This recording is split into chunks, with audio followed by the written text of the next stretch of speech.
Sono allibita, ha dichiarato la Presidente del Consiglio, intervenendo ad una trasmissione televisiva ieri sera dopo il durissimo intervento alla Camera di Giovanni Donzelli, deputato di Fratelli d'Italia vicinissimo al partito della Meloni, sul caso Cospito.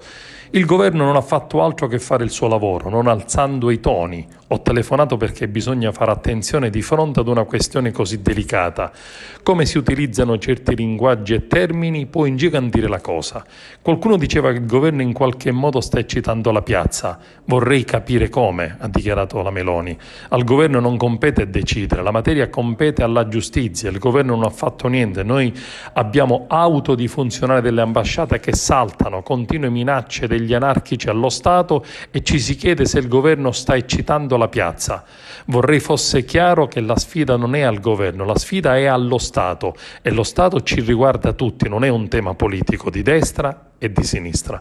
In aula, dopo lo scontro politico, il ministro della Giustizia Nordio, nella sua informativa alle due Camere, ha dichiarato: mai messo in discussione l'istituto del 41 bis. La possibilità di mutare questa normativa è inesistente. Non ci pareremo dietro la magistratura di Roma per dire che ce ne laviamo le mani e rispondere solo all'esito di quell'inchiesta della Procura, ma ci sono limiti procedurali che vanno rispettati. Non appena esaurita sarà terminata l'istruttoria su quanto accaduto, si presenterà a riferire nelle sedi opportune Camere e Senato.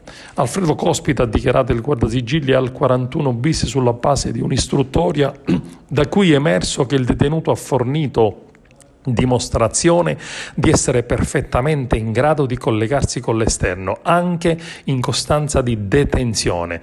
Lo stato di salute di un detenuto non può costituire un elemento di pressione sul governo, ha aggiunto e concluso il ministro Carlo Nordio.